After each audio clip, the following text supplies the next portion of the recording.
The internet is huge, but the dark web is something else entirely. I thought I knew what I was getting into when I started exploring it. Just a few mysteries and weird stories, right? I couldn't have been more wrong. It started with a friend request from someone who knew way too much about me. Then there was an auction I should have never won, a missing girl I couldn't save, an AI that predicted my every move, and a chat room that forced me to face my worst regrets. Each time I went in thinking I'd just walk away, but the dark web doesn't let you walk away so easily.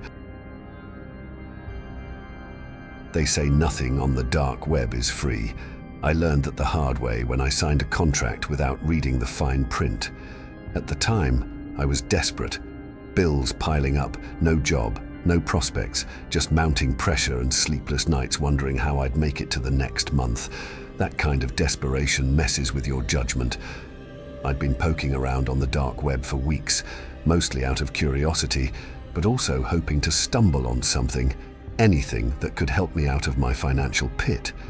Most of it was nonsense, fake ads or scams, but one listing stopped me in my tracks. It was short and to the point. Remote jobs, high pay, no experience required, discretion guaranteed. It seemed too good to be true. But when you're cornered, logic takes a back seat.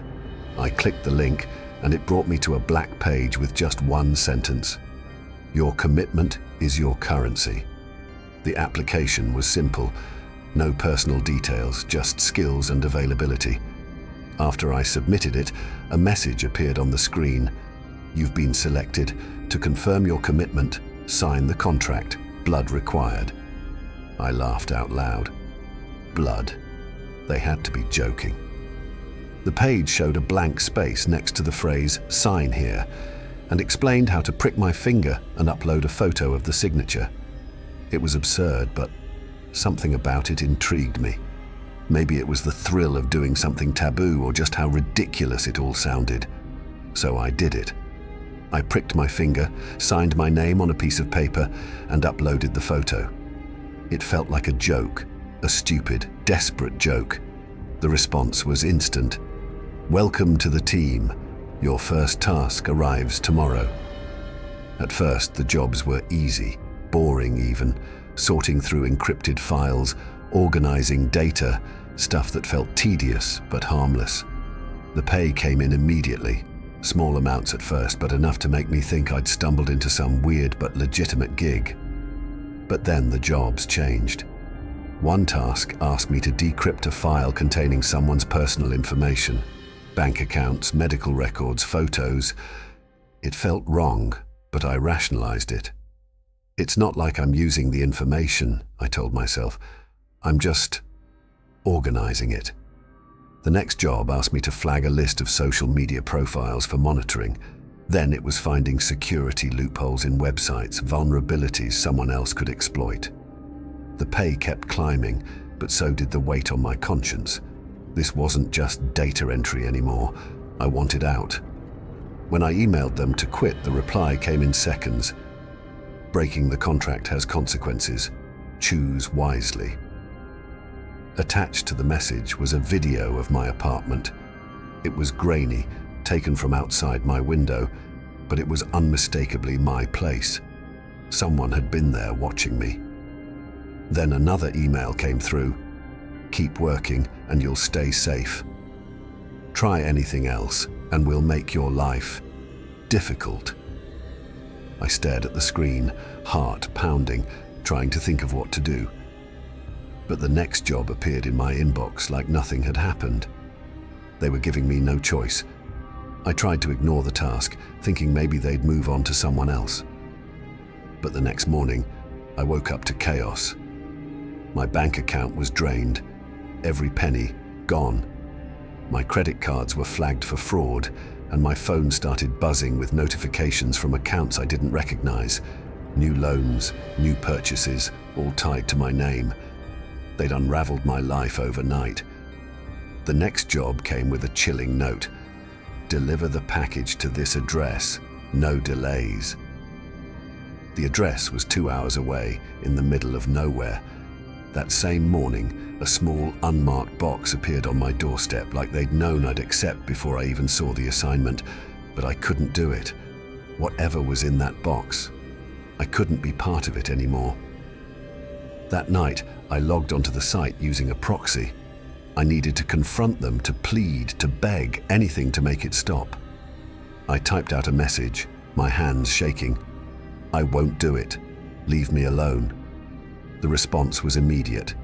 "You signed the contract. We own you now." Then the screen went black. My laptop shut itself down, and no matter what I tried, it wouldn't turn back on. I've been running ever since. The next day, I packed what little I had and left. I moved out of my apartment, wiped my devices, and started living off the grid. No phones, no credit cards, no traceable accounts. But no matter how far I go, I can't shake the feeling that they're still out there, watching. Sometimes I catch glimpses of people who feel wrong, like they're waiting for me to make a mistake. And sometimes I think about the box I left behind. What was inside it? Did they find someone else to deliver it? Or are they still waiting for me to come back? The title of the forum thread read, "Exclusive bidding, one item only." Without thinking, I clicked. I wasn't on the dark web for anything serious that night, just browsing out of curiosity, looking for the kind of bizarre, creepy stuff people always talk about but never actually find. This thread caught my attention immediately. It was simple. No flashy graphics or cryptic symbols, just a promise. Unimaginable power for the highest bidder. The thread was already buzzing, hundreds of views, and the bids were rolling in fast. People were throwing around huge amounts of cryptocurrency, even though there wasn't a single detail about the item up for auction. No photos, no description, nothing. It felt ridiculous, but that's what made it interesting. Why were people willing to spend so much on something they knew nothing about? I should have just closed the tab, but instead I stayed, watching the bids climb. And then, without really thinking, I placed a bid. I didn't expect to win. I thought someone would outbid me in seconds, but no one did. The timer hit 0, and the screen flashed with bold text, "Congratulations to the winner." My username was right there at the top. Almost immediately, I got a private message from the forum admin. It was short and direct. They needed a delivery address. Panic set in. I hadn't thought this through at all. Giving them my real address was out of the question, but I knew they could probably trace me through my crypto wallet if they really wanted to. After some hesitation, I sent them an old PO box I rarely used. Their response was equally brief. The package would arrive within 48 hours, no further communication, no confirmation of what I'd won. And then the thread disappeared, like it had never existed. 2 days later, a plain brown package showed up at the PO box. No markings, no return address, just a small, unassuming box. Inside was a single USB drive. No instructions, no note, just the drive. I took it home and plugged it into an old laptop I kept specifically for situations like this, completely offline and isolated from my main devices. The USB contained one folder, simply titled, "For the Winner." When I opened it, I found lines of code, strange symbols, and what appeared to be GPS coordinates. I couldn't make sense of it. I clicked through the files, hoping for some kind of explanation, but nothing stood out. That night, I received the first message. It was from an anonymous sender. They knew I had won the auction and offered to pay me double what I'd bid if I returned the USB. I ignored the message. The next day, another message came. This time, it wasn't an offer, it was a warning. If I didn't return the drive, there would be consequences. Still, I refused. That night, an unmarked car appeared across the street from my apartment. It stayed there for hours, parked with its headlights off. At first, I tried to convince myself it was just a coincidence, but then it happened again the next night. On the third morning, I found a piece of paper taped to my door. In thick black ink, Someone had written 2 words, "Final warning."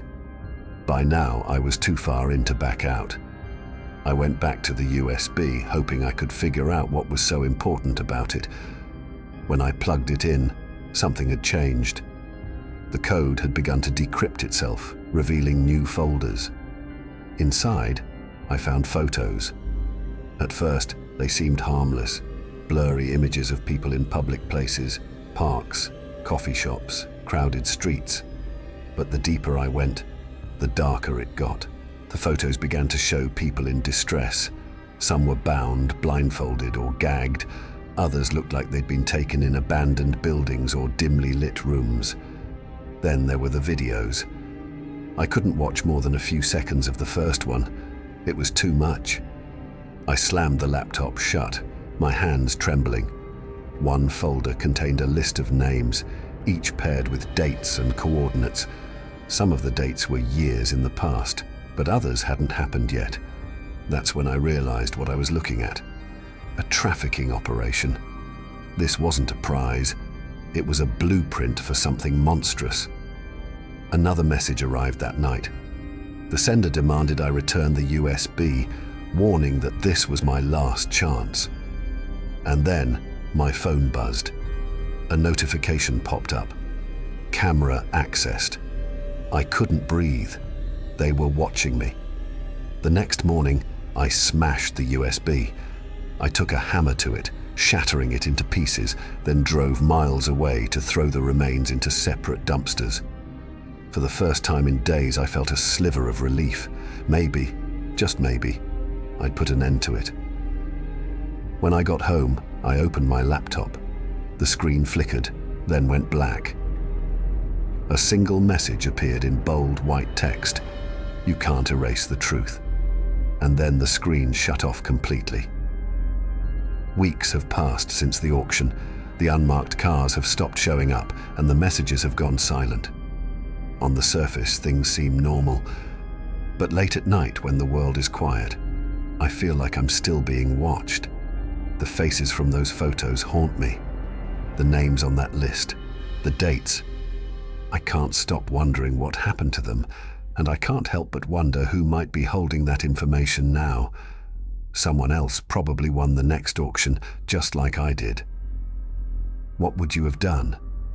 Would you have returned the USB, or would your curiosity have taken over? A post titled "Help Me Find Her" had a single link. I clicked it. That was my first mistake. I wasn't looking for trouble that night, just idly scrolling through the darker corners of the internet, out of boredom. The post stood out because it was so simple. There was no context, no description, just a blurry photo of a young girl, maybe 12 years old, and that ominous link. Something about it made my stomach turn, but I clicked anyway. The link brought me to a bare-bones chat room. There were no usernames, just a string of messages from anonymous users. At the top of the page, a single banner read, "Help us find Emily. Time is running out." Emily. That must have been the girl in the photo. The chat room was chaos. Messages were flying by. Some people were sharing cryptic clues, others were arguing, and a few were throwing out wild theories. There were coordinates, blurry screenshots, timestamps, but none of it made much sense to me. Still, I couldn't look away. I scrolled up, trying to follow the threads, piecing together what I could. It was like a puzzle, and I found myself getting drawn in. From what I could gather, this wasn't just a plea for help. It was something bigger. Users were working together to find Emily, unraveling clues that seemed to be left intentionally, coordinates that pointed to locations, grainy surveillance photos, codes hidden in plain text. It felt like a scavenger hunt with terrifying stakes. I didn't mean to get involved. At first, I was just watching, but then I saw something I thought I could help with. An address someone had flagged. An abandoned warehouse not far from me. I searched for more details and threw my own observations into the mix. Once I started contributing, I couldn't stop. Every new clue, every small discovery pulled me deeper. It felt like progress. like maybe we were getting closer to finding Emily. And then things started to get weird. At first it was subtle. Messages in the chat room seemed to shift focus, with users questioning me directly. They asked why I was so invested, accusing me of knowing more than I let on. The tone quickly turned hostile. People started demanding answers, suggesting I was somehow involved in Emily's disappearance. My attempts to explain myself went ignored or mocked, and the accusations got uglier. It felt like everyone in the chat room had turned against me. But I couldn't stop. I kept digging through the clues, determined to figure out what had happened to Emily.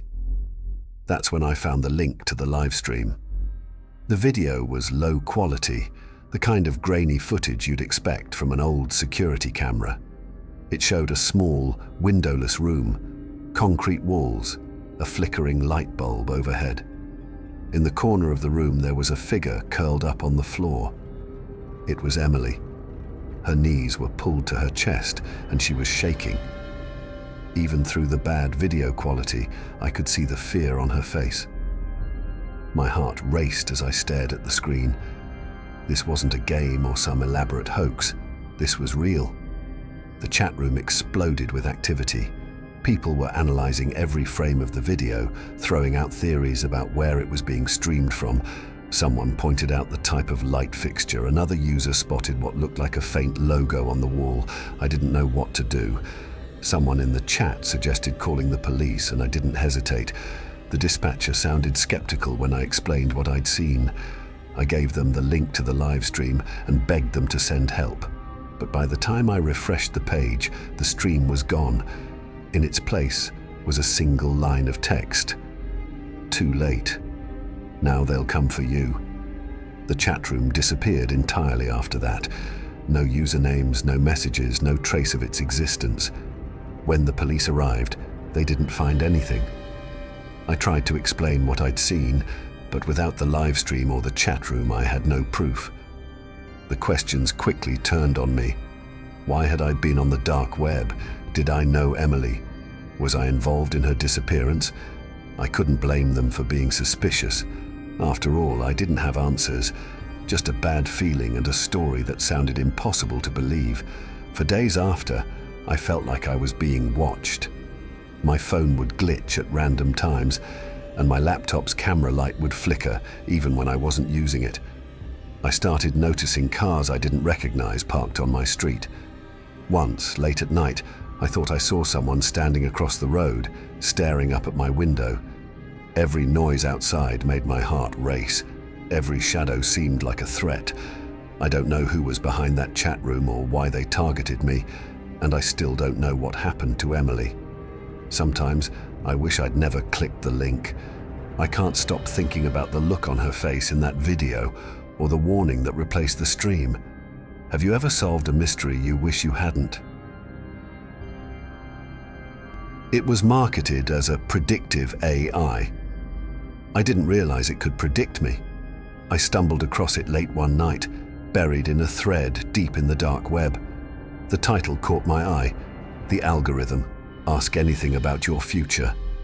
It sounded ridiculous, like the kind of scam that promises impossible answers and delivers nothing. But the comments told a different story. Dozens of users claimed it was real.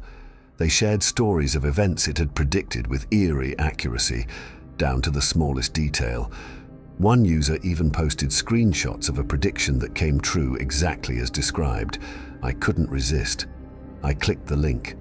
The site was plain, just a black screen with a single input box in the center. Above it, bold text read, "Ask Anything. Accuracy guaranteed." I stared at the box, feeling stupid for even considering it. But curiosity won out. I decided to test it with something harmless, something simple. "What will I eat for breakfast tomorrow?" The response popped up immediately. "Toast with strawberry jam and coffee. You will spill the coffee on a blue shirt at 8:42 a.m. I rolled my eyes. It was absurdly specific, but I didn't think much of it. I logged off, shut my laptop, and went to bed. The next morning, I completely forgot about the prediction, at least until it happened. At exactly 8:42 a.m., I spilled coffee all over my blue shirt. I stood there staring at the stain, my mind racing. I couldn't let it go. That night, I logged back onto the site. This time I wanted to test its limits. I asked a bigger question: what will happen to me this week? The answer came quickly. You will witness an accident on Thursday at 3:17 p.m. A man in a red hat will fall onto the subway tracks. My stomach turned. It was disturbingly precise. Too precise. But I told myself it was just a coincidence, an elaborate program designed to spit out convincing predictions. By Thursday afternoon, I couldn't stop thinking about it. At 3 p.m., I found myself on the subway platform, scanning the crowd. I told myself I was just being paranoid, that I was imagining patterns where there were none. At 3:17 p.m., it happened. A man in a red baseball cap stumbled too close to the edge and fell onto the tracks. The sound of screeching brakes filled the station as the train slammed on its brakes, barely stopping in time. I froze, my heart pounding. The prediction had been exact. From that point on, I couldn't stop. The site became an obsession. I kept asking questions, pushing for bigger predictions. At first, the answers were small and almost comforting, like knowing a phone call would come or predicting an unexpected rainstorm. But as I asked more, the predictions grew darker. It started with warnings about accidents, cars running red lights, strangers getting hurt. Then it moved to personal betrayals. It told me a friend would lie to me, and they did. It warned me about a relationship falling apart, and sure enough, it happened. Every time the predictions were right, every single time. I tried to beat it, to change the outcomes. I avoided the places it mentioned, tried to steer conversations in different directions, but it didn't matter. The events always found a way to happen. The more I tried to resist, the more I felt like I was walking straight into its predictions.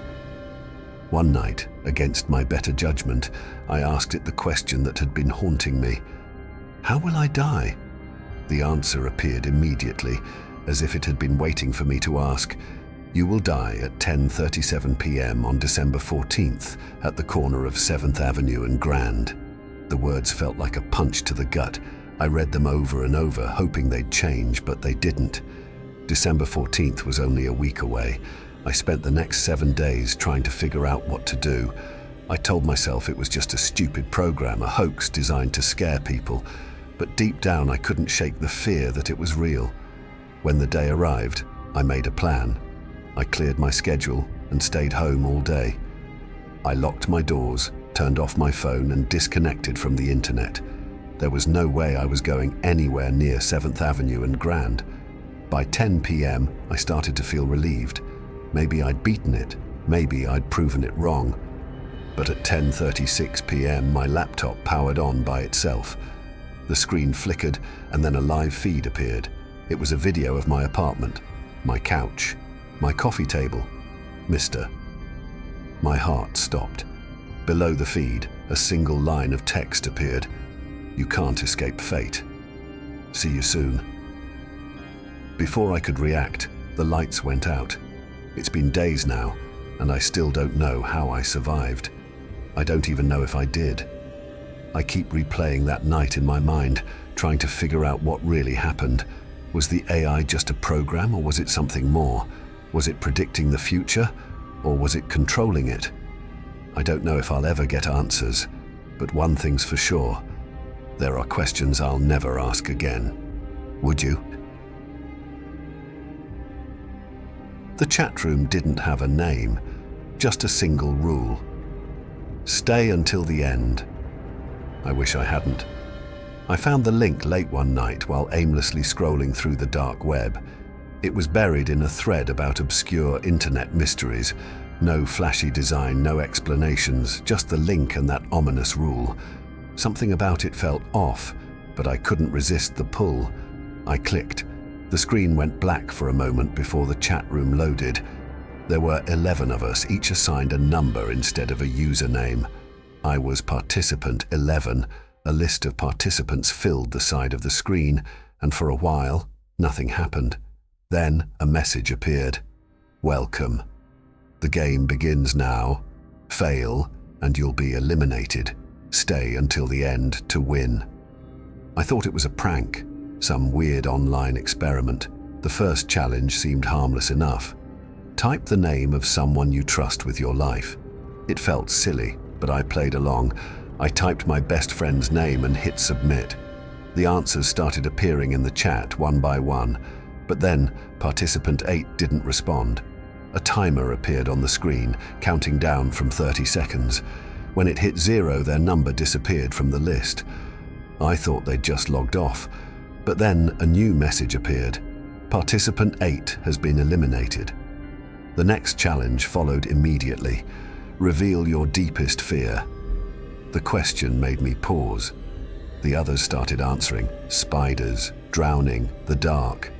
I stared at the input box, trying to decide how much I was willing to share. Finally, I typed failure and pressed enter.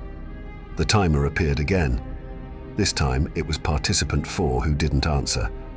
When the countdown hit 0, their number vanished. And then the same message. Participant 4 has been eliminated. It was unsettling, but I tried to convince myself it was just part of the game. I told myself it wasn't real, but the challenges kept coming, and they started getting personal. One asked us to name someone we had betrayed. Another demanded we upload a photo of something in our homes, proving we were still at our computers. It hit me then. Whoever was running this could see us. With each challenge, the stakes felt higher, the questions more invasive. I thought about logging off, but something stopped me. The rule repeated in my head. Stay until the end. When there were only 5 of us left, the tone shifted. A message appeared in bold. Participant 3 has been eliminated in real life. My chest tightened. In real life. This wasn't a game. I didn't sleep. I stayed glued to my screen, my heart pounding with every new challenge. Each question felt like it was designed to dig into my soul, to pull out secrets I'd buried so deep I barely remembered them myself. When we reached the final 3, I was a wreck. The chat room was silent for a long time before the last challenge appeared. Face your greatest regret. Prove you've learned. The words sat there, mocking me. My greatest regret? I didn't even know where to start. But then, like a flood, the memory came rushing back. Years ago, a friend had called me late at night. They needed help. Really needed it. But I brushed them off. I told myself I was too busy, that it wasn't my problem. A week later, they were gone. I typed out the story, my hands shaking. I confessed everything, the guilt, the shame, the way I've carried it with me ever since. When I hit submit, the screen stayed blank for what felt like forever. Then finally, a message appeared. You are the winner. Relief washed over me. It was over. I had stayed until the end. I had won. But then, the screen changed. A new interface loaded, stark and cold. At the top was a list of names, hundreds of them. Some were marked as eliminated, others as pending. At the very top, bold text read, "Welcome, host. Your turn to find the next victim." I stared at the screen, my heart pounding. It didn't make sense. I tried to close the window, to shut off my computer, but nothing worked. The program was locked in. A message appeared in the corner. Begin the next game. I realized what winning meant. I wasn't free. I wasn't safe. I was in charge. Now it's my turn to find the next victim. If there's one thing I've learned from everything I've been through, it's this. The dark web is not just some corner of the internet full of myths and exaggerations. It's real, too real. And once you step into it, you can't unsee what you've seen, and you can't undo what you've done. I thought I could handle it. I thought it was just a place for curiosity, a way to experience something thrilling without consequences. But I was wrong. the friend request that knew my secrets, the auction that dragged me into something I can never explain, the girl I couldn't save, the AI that controlled my future, and that final chat room. They all taught me one harsh truth: some doors should never be opened. If you've ever been curious about the dark web, I urge you to think twice. It's not just a digital playground, it's a trap. And what you find there might stay with you forever. If you like these stories, please do like, subscribe, comment, and share.